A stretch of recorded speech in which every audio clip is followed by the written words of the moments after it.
šajā slaidā redzēt, par ko mēs šodien runāsim. Uzreiz var būt pamatots jautājums, kāpēc mēs sākam ar nodokļu izmaiņām šajā gadā. Tas ir tāpēc, ka sākotnēji Pilāns man lūdza sagatavot semināru par nodokļu izmaiņām šajā gadā, bet tad, kad mēs paskatījāmies, ka tās izmaiņas ir salīdzinoši tik maz, un tagad jau mēs zinām, ka tiek gatavotas lielās izmaiņas uz nākamā gada 1. janvāri, precizētas un noteikts tādas vairākas jaunas lietas.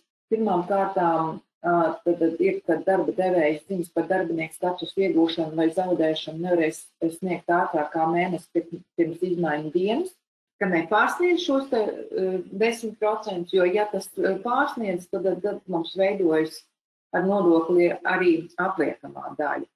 Labumiem, ko var izmaksāt darba devējs, un daļai jau mēs pieskārāmies arī lietām, ko cilvēks pats var apmaksāt un kas viņam samazina ar augstu nodokļu apliekamo ienākumu, ar iedzīvotāju ienākumu nodokļu apliekamo ienākumu. Šīs normas pamatā tad bija mums nāca vai nu no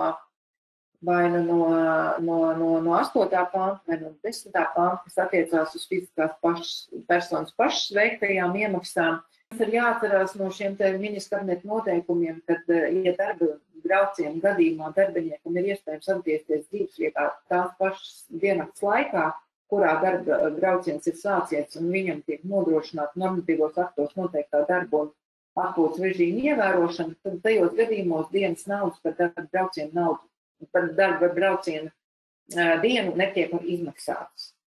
Var atgūt tātad 20% no attaisnoto izdevumu summas, neatkarīgi no maksājumā nodokļa, vai tas būtu 20 vai 23 vai 31%.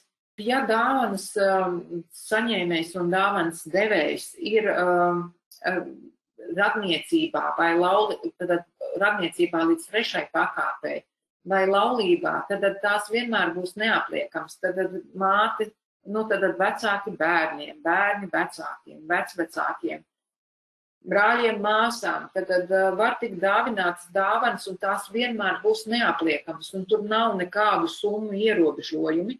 Vienīgi jāatcerās, ka ja tās dāvanas ir lielākas, tad viņas būtu jānodeklarē valsts ieņēmuma dienestā,